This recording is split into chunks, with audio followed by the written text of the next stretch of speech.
when a murder is discovered. It was a female who had her head and her hands removed. And she had been found in what can be described as like a duffel bag. And she had her wrist and her ankles bound. It doesn't just destroy one life. I truly thought, okay, this cannot happen. This entire family. You're talking grandmother, mother, kids, 3 generations. It tears communities apart. In this job, you see so much death, and people hurt each other, and just death and destruction and pain. You just get numb to it. It's up to the police to not only solve the mystery. He was a violent man, and he was abusive to women, and he was a loose cannon. And track down the killer, but bring them to justice. There's 2 bodies found. Your first thought is, oh my goodness me, is there a serial killer?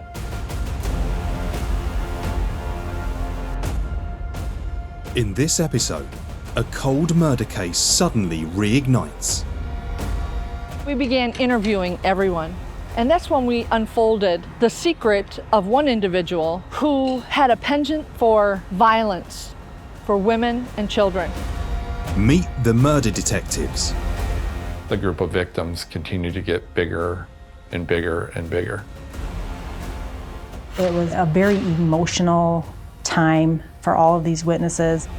Who reveal how they caught the killer.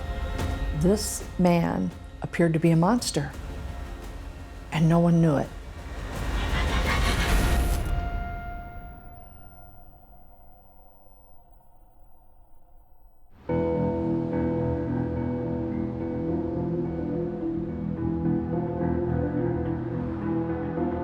In 2007, the Kent Metro Cold Case team in Grand Rapids, Michigan, reopened the investigation into the unsolved murder of a young woman.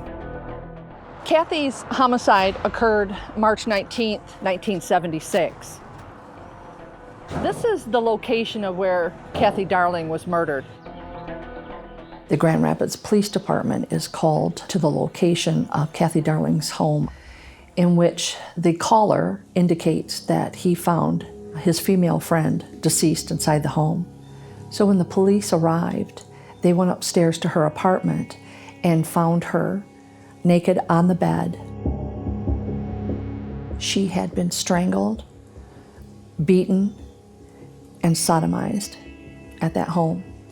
And inside the home was her 14-month-old child in the next room. I do remember when we opened up that case.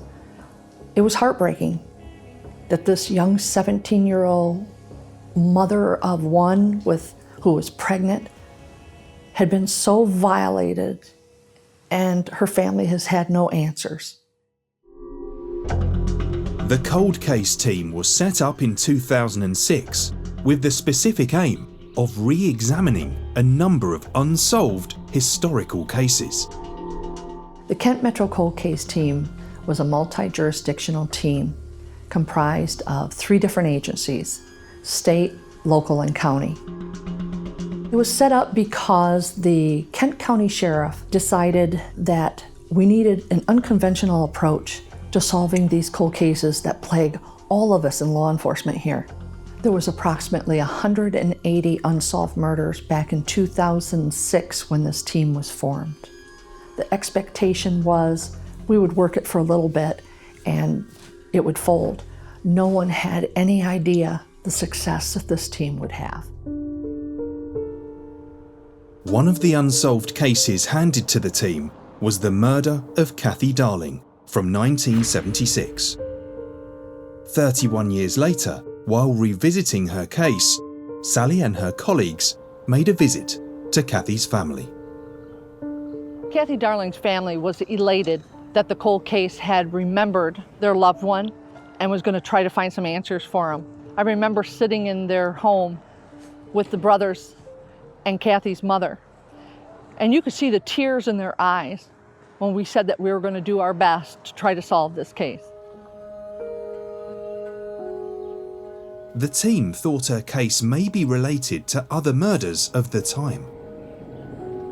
In 1976, there were some real major issues in this area. The Heritage Hill murders, as Grand Rapids Police Department would call it, was a series of homicides that were occurring for young women about Kathy's age and older that were coming up missing and dumped on the side of the road or killed inside their home. The team began their investigation by looking at events leading up to the discovery of Kathy's body. Kathy Darling was a 17-year-old mom, mother of a 14-month-old and pregnant with her second child. She lived alone here. She had a loving family that cared a lot about her. But Kathy was struggling financially because her husband was in prison. His brother had heard that Kathy had been cheating on him while he was in prison. So he gathered a group of a few friends and went over to the apartment to confront her about this. I think she was a lonely young lady, and she had a male friend, and she began seeing him on the side.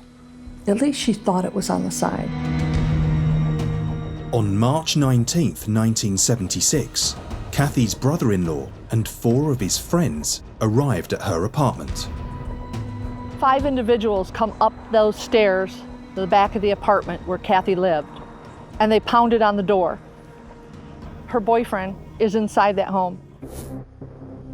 They smacked him around a little bit.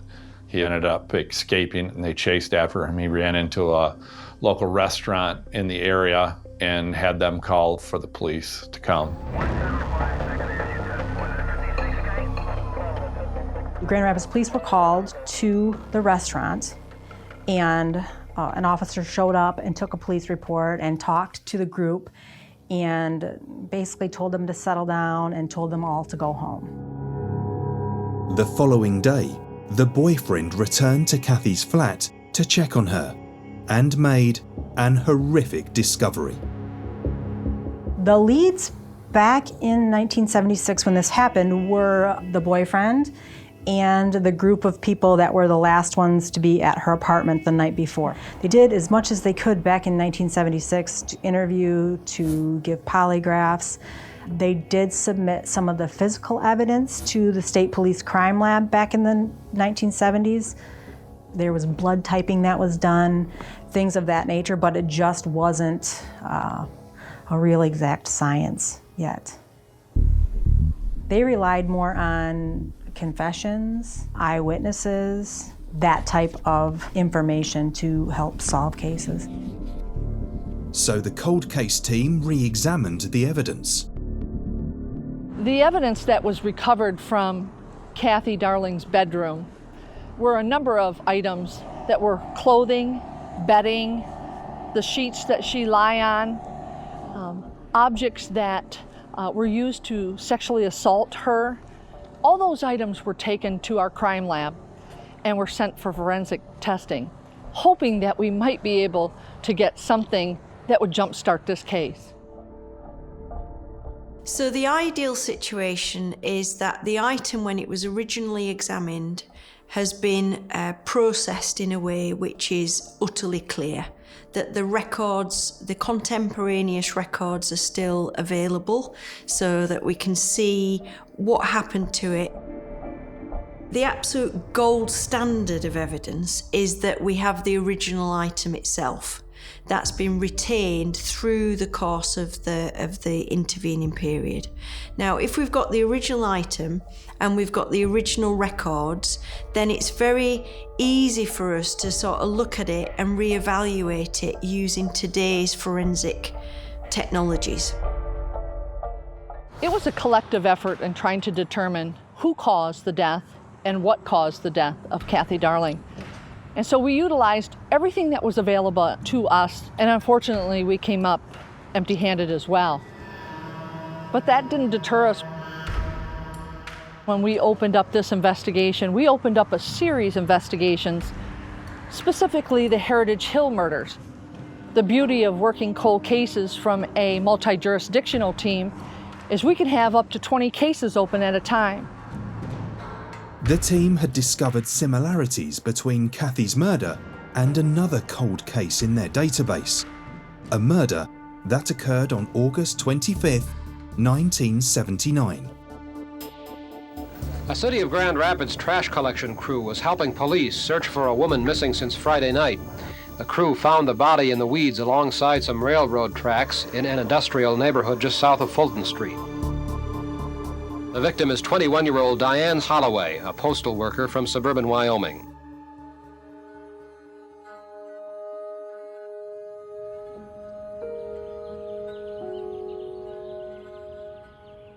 Right now, I'm walking to my sister's grave, Diane Holloway. She's with the rest of the family that's buried here.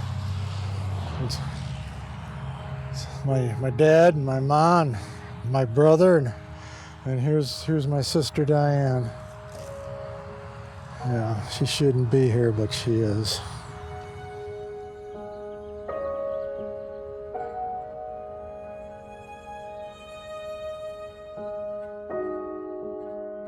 We knew there was a link between Holloway and Darling as soon as we started looking through the cases and the work that had been done by the detectives prior to us.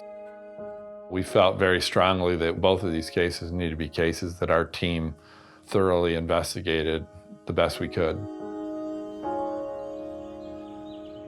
When the case got reopened, it actually felt good because I was going to find out more information on what happened and how it happened and who was involved and just the details.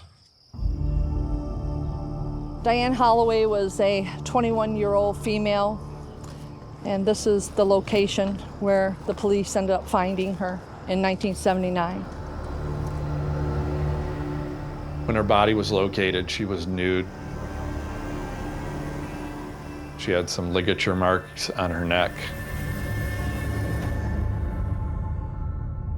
Diane was last seen alive at her boyfriend John's apartment.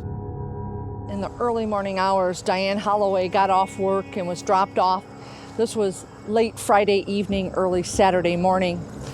Diane went to that residence and met with her boyfriend.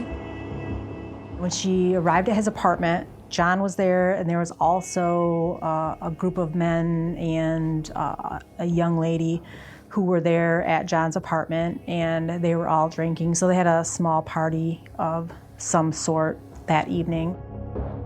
John indicates that he passed out in his bed. He thought that his girlfriend was going to leave and call for a cab to go home to where she resides with her parents. He went to sleep and never saw her again. In the original investigation, Diane's boyfriend was the main suspect. John was an alcoholic, was abusive, and her parents didn't want Diane around that. Diane also stressed some unhappiness with John to her co-workers, and that he had been abusive to her. And at the night that she went to his apartment, her co-worker who dropped her off there said she was going to break up with her boyfriend. But in 2007, the cold case team highlighted another person of interest who was at John's house the night Diane was murdered, and who was also present at the home of Kathy Darling the night she was murdered. Russell Vane. How unlucky is it for one man to see two women alive just before their death? Is that unlucky, or is that not a coincidence?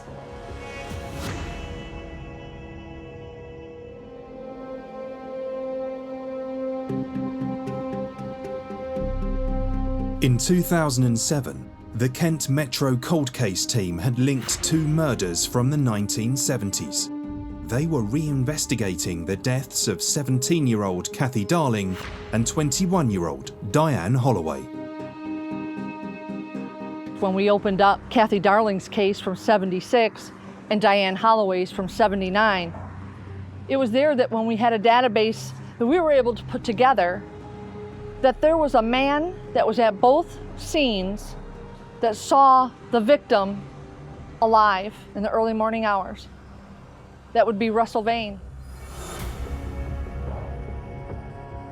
In 1976, on the night she was murdered, Kathy's brother-in-law and 4 of his friends, including Vane, went to her apartment to confront her about her affair. Her brother-in-law was working at a gas station with Russell Vane that evening, and he had heard that the boyfriend was at his sister-in-law's home. He said that they were going to beat him up, that was their intentions.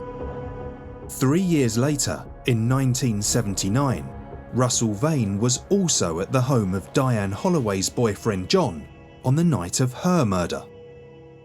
John and Russell knew each other. They both worked at the roofing company, and they both had just the same acquaintances, same friends, same group of guys that they all kind of knew and hung out with.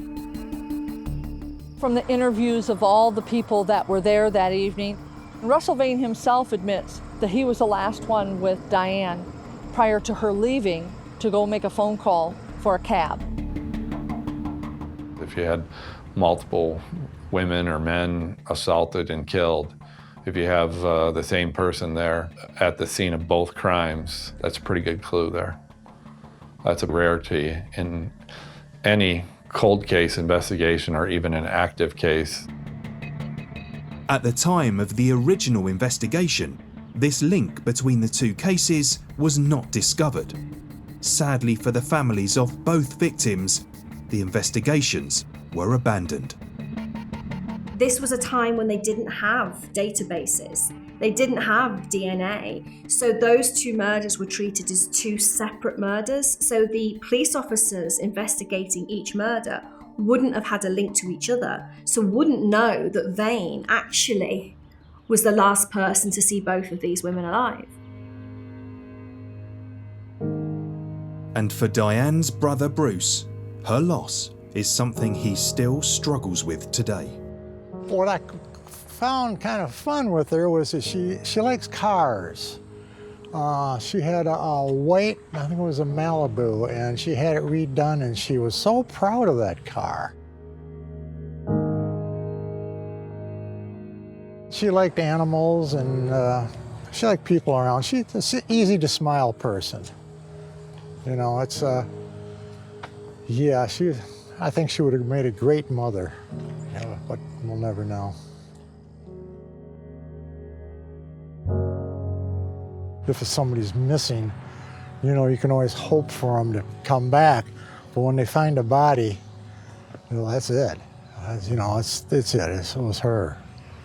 So it's one of those moments where your knees get weak.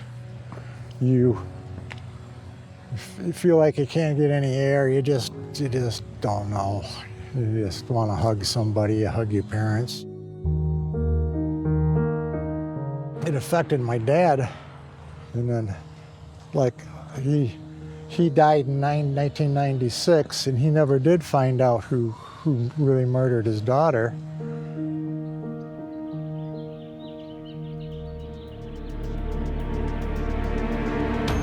In 2007, the cold case team were making progress and believed the 2 women had been killed by the same person. Both Kathy Darling and Diane Holloway suffered brutal assaults. As far as Diane Holloway, her body was concealed. As far as Kathy Darling is concerned, her body remained inside the home.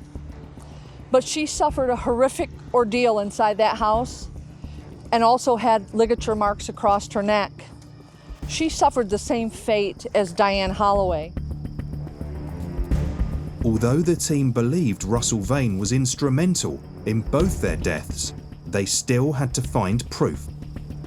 We start looking into Russell Vane of who he is and what he did for a living, where he lived. We did a timeline. Russell Vane had probably a fairly horrific childhood. He was beaten. He ended up suffering from a lot of mental illness as a child and had multiple psychiatric incidents as a child. Our investigation discovered. He also, as he became a teen and into his 20s, began abusing drugs and alcohol. We looked at his criminal history, and he had break-in, he had one assault case. The team also re-investigated the original suspects from both cases. We also have to eliminate anybody else in these reports that may have been overlooked or have developed since that case opened, just so that we don't put the blinders on, because we want to have an open focus on this whole investigation, and is there anybody we missed? The cold case team was able to clear numerous potential suspects in both of these cases by completing background investigations on all these individuals, whether it's criminal histories, checking for any other related type crimes, interviewing people around their lives, family, friends, co-workers, to ensure that there was no other information that hadn't been given to the prior investigators that could link them to these crimes. In Kathy's case, Vane was the prime suspect, but in Diane's case, two suspects still remained. The two people that we could not eliminate in this investigation was Russell Vane and John. For a long time, we figured John might be involved. They were having some fights. And my mother didn't really care for him that much, which kind of put me on edge because I really didn't know what to think. From the onset, the police focused on John because they focused on a person that would have had the most motive. Once they learned that Diane Holloway went there with the intention of breaking up with their boyfriend and then came up missing, statistics show that somebody missing in this type of situation, you always look to the closest people. The police were not comfortable with his behavior and his actions and his uncooperativeness at some point in that investigation. He refused to take a polygraph initially, hired an attorney who said that they were no longer allowed to talk to him. That's not a willing, cooperative boyfriend. So I understand the focus on John by original detectives. Hoping to eliminate John from their inquiries, the cold case team interviewed the two other people who saw Diane alive on the 25th of August, 1979. Initially, we talked to the young female and male that were here in the apartment when Diane arrived. And we spoke to them, and they had very little knowledge of Russell Vane or John, other than they were acquaintances that would drink together. But it wasn't until we started talking to family members of Russell Vane that we started learning some very troubling details. Time is really a benefit in cold case because relationships change, situations change. Maybe spouses that had some loyalty to your suspect are now exes. Maybe the fear of that suspect is gone because they're either deceased or they're incarcerated. So the relationships and situations change that are a benefit to us in cold case that those original detectives just didn't have back then.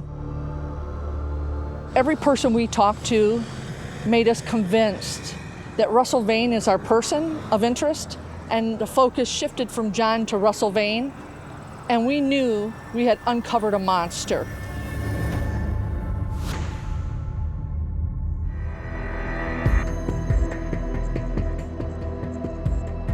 In 2007, the Kent Metro Cold Case team had made a significant breakthrough in the murder investigations of 17-year-old Kathy Darling and 21-year-old Diane Holloway.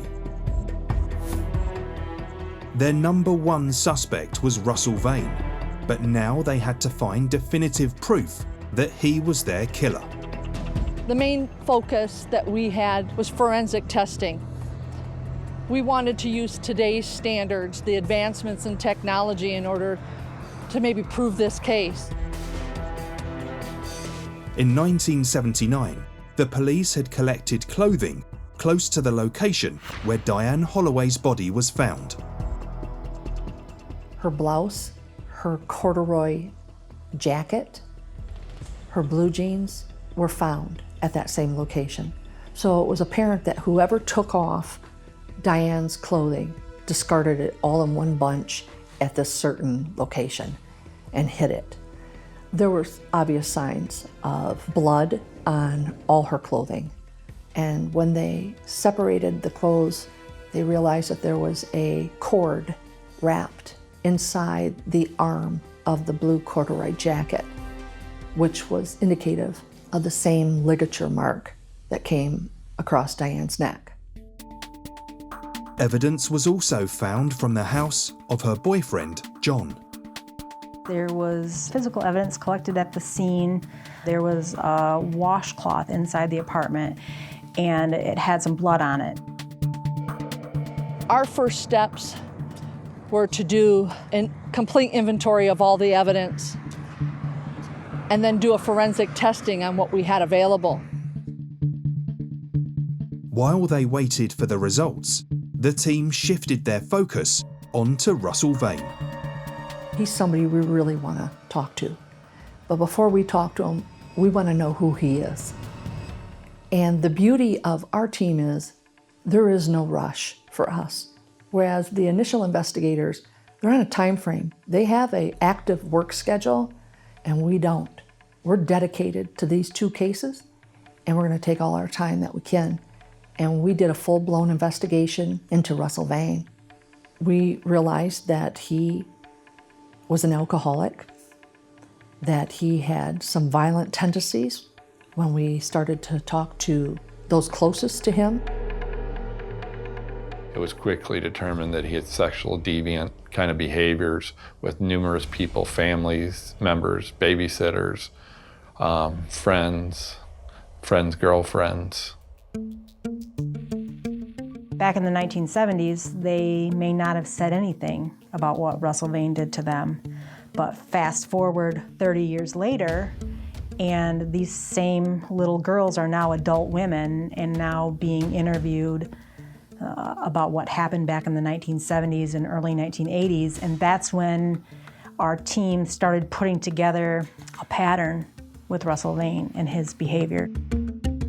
We interviewed every single friend and every single woman that was related to those friends. And slowly, one by one, each one described horror with Russell Vane from ages 4 to 30. It was heartbreaking because for the first time in a lot of these women's lives, they were telling a secret that had weighed on their shoulders forever. But it wasn't easy to tell the story because their first questions, all of them were, where is he? And is he going to come and get me now? It was the beatings. If Russell Vane said he was going to kill you, well, once they found the body of Kathy Darling and they found the body of Diane Holloway, their fears came true. And they realized he's somebody to watch out for. And when we knocked on their door and sat down and told them that we know about these sexual assaults that occurred and many women are coming forward, and if they'd been a victim, now's the time, because we're going to make sure that that fear goes away forever. And they were willing to talk. What we know by looking at him is that he is a sexual predator. He is also an opportunist. So he will abuse and rape and also murder whoever happens to be there. So he's got no particular preference. When we look at his victims, his youngest victim of sexual assault was 4 years old. His oldest was 30. So he has no preferred victim. He is willing to rape and abuse and sexually assault anybody who is unlucky enough to be close to him. Once we made contact with all the victims that Russell Vane had sexually assaulted and they were willing to come forth, there was a good chance that one of them might hold the key to this investigation. But most important is when we interview Russell Vane's ex-girlfriend.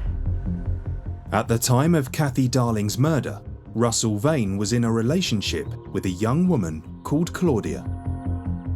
It was when she woke up that morning and was called on the phone to say that Kathy Darling was murdered. She told Russell Vane about that. The key point to this is when she explained to Russell Vane Kathy Darling was murdered and what are they going to do about the kids, she was thinking that the murder occurred to another Kathy Darling who's a relative of the Darling family, not the Kathy Darling that lives on Michigan. But Russell seemed to know who she was talking about and said Kathy Darling only has one child. She always wondered, how did Russell Vane know which Kathy Darling I was talking about that was murdered? And we wanted to know the same thing. While the interview process continued, the results of the testing on the physical evidence started to come in, with one item in particular attracting their attention in relation to Diane Holloway's case. The washcloth that was found in John's apartment, it was up on the stove, and that was collected by the original detectives. And it had some brown spots on it, so we sent that in. And the crime lab determined that there were some profiles on that wash rag that were human. One was Diane Holloway, and the other two were males. It's the interpretation of the results that is going to be important. So if we've got, in this particular case, a washcloth, a piece of bloodstained cloth that we can now apply DNA analysis to, we can generate a profile from that blood and ascribe it to a particular individual. Now, in this case, that DNA profile matched the victim. So the interpretation of it can be really conclusive because now we can say we've got something here that has the blood matching the victim on it. Is there anything else on that cloth that might help in identifying who handled it, who used it to maybe clean up or whatever? And we can now apply the technology to it, knowing that it's been stored properly in that intervening period. Those two males we had to identify. We didn't know who they were. Whoever it was, why would their blood be on this washcloth with Diane's? So we needed to find that out. So the two most likely people, John and Russ Vane. We then requested a search warrant for both their DNAs. John was residing in Missouri and Russell Vane was residing in Cullman, Alabama. So we had to go to their court system in order to obtain a search warrant to be served in their state and county. And so we did that. In 2008, almost 30 years after Diane's murder, the team travelled to Missouri, the home of her former boyfriend, John. When we interviewed John in Missouri, we ended up interviewing him actually in a car. And I think he provided more information than he ever probably had before. He was obviously, throughout our investigation, was very upset about the death of Diane Holloway. They also travelled to Alabama, the home of Russell Vane. When Sally and I went to his residence, he completely had no idea who we were. We really came unannounced, like nobody knew we were coming. We traveled to Alabama and just knocked on his door. When he opened up his door, he was a very frail-looking man, obviously not in good health. When we told him we were there for a murder, you would think that one would say, why do you want to talk to me? He had no questions like that. He was just willing to come with us. And so he rode along with us to the police department, very cooperative. Enough that when I explained who we were and we were from Michigan, he urinated on himself.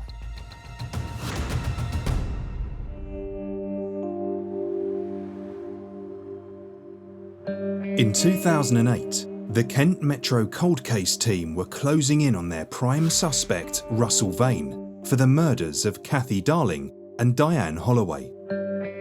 When they collected a sample of his DNA, they also conducted an interview.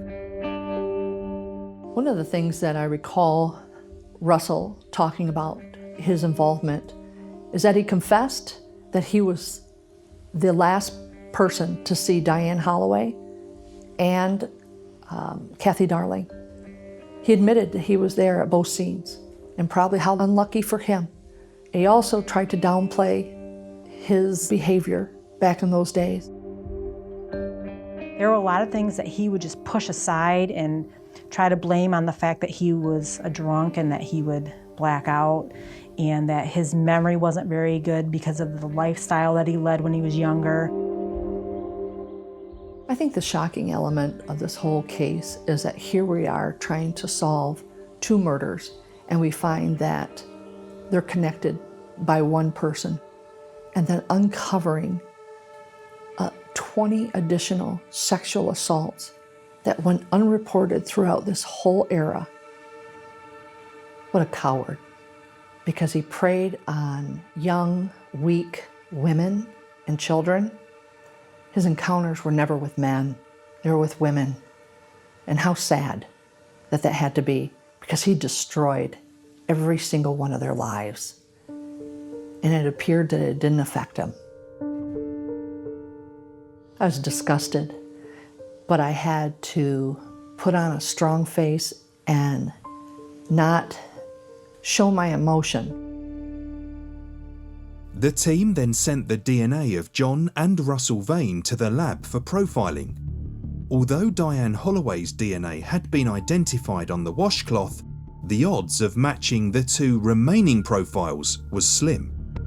The original case happened in the 70s, so the strategy that they applied wouldn't necessarily apply today, because they might have been walking around scenes without wearing any personal protective equipment.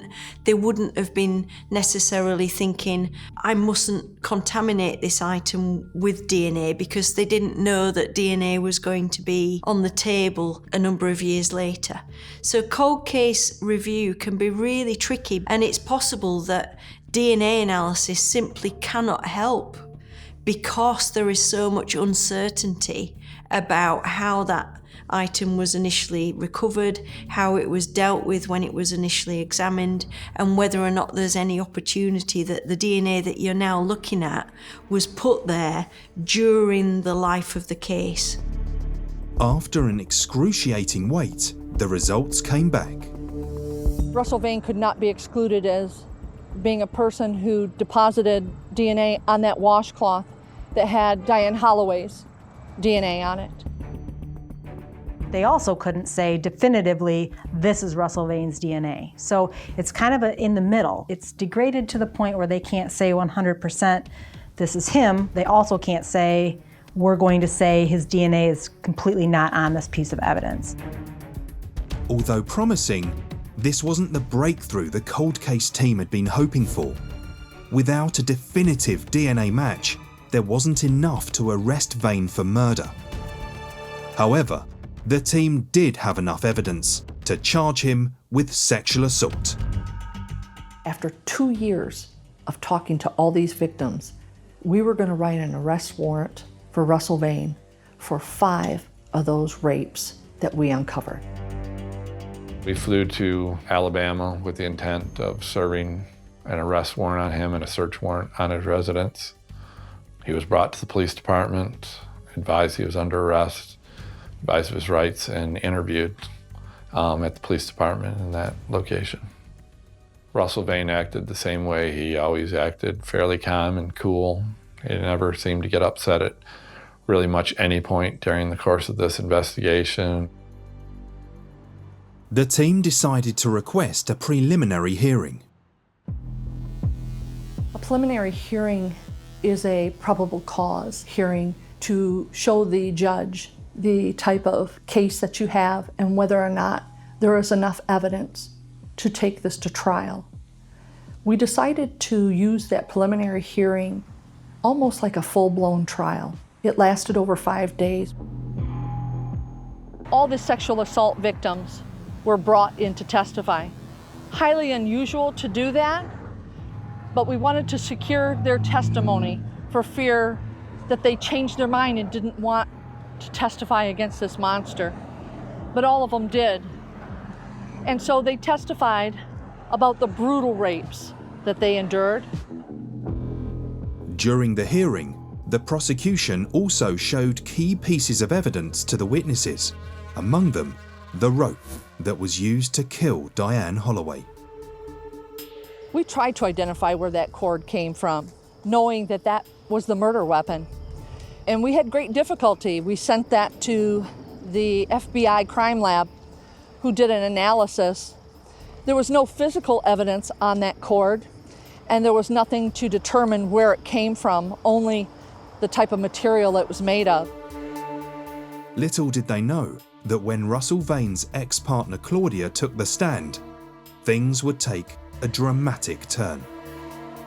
You can only imagine our surprise when she is at the preliminary hearing and our prosecutor holds up that rope and shows it to Claudia just in an attempt to see if it would trigger any memory. Claudia got up and ran out of the courtroom. I ran out into the hallway to try to find Claudia, and she was in a panic. And so I ended up taking her into a back room and I said, "Claudia, what's going on?" And she explained that that rope was hers, that she worked at a factory where they would stack tires. And in order to secure the tires in an upright position, they secured it with these binders of ropes. She said at the time she was pregnant. She didn't have maternity clothes, and so she had to wear pants with the zipper and the button undone and open, and her pants would fall down. So one day she decided to cut that rope and use it as a belt. And it wasn't until our prosecutor held that rope up in the preliminary hearing that she recalled where that was from and knew if that is what was used to strangle Diane Holloway, Russell Vane took that from their home. Once Russell Vane heard the testimony of Claudia, who identified the ligature that was used to kill Diane Holloway, I think Russell Vane knew that the police knew his involvement and that a jury would find him guilty as well. And so he opted to take a plea and not go further with any criminal trial. Vane decided to take a deal where he pleaded guilty to the 1976 murder of 17-year-old Kathy Darling and the 1979 murder of 21-year-old Diane Holloway in exchange for dropping the sexual assault charges. He sentenced Russell Vane to life in prison for the murder of Diane Holloway and 35 to 90 years for Kathy Darling. That's a life sentence for Russell Vane, and that will ensure that he'll never get out of prison. The sexual assault charges were dropped, and we asked the assault victims if they were okay with that, and they all were. As we see with many of these types of murders, there was domestic violence in the background of Vane, and many of the victims that have come forward since those murders were committed in the 70s have said how violent he was. So the fact that there's not more murder victims is just probably by luck, because he very nearly killed many women. I'll always remember the fact that these people were able to be brave enough to get up on the stand in a courtroom and testify against him to ensure that he wouldn't be allowed to be out for the rest of his life. That made me feel better that my mother had also more closure. That was good. It really was. Even after 30 years, it made her feel better and made me feel better, and it was a win-win for us. When Vane was convicted and sentenced, it is what every detective waits for. All your hard work, all the emotions put into it, all is a result of that. And this is what we look for. It's the greatest reward you can give us.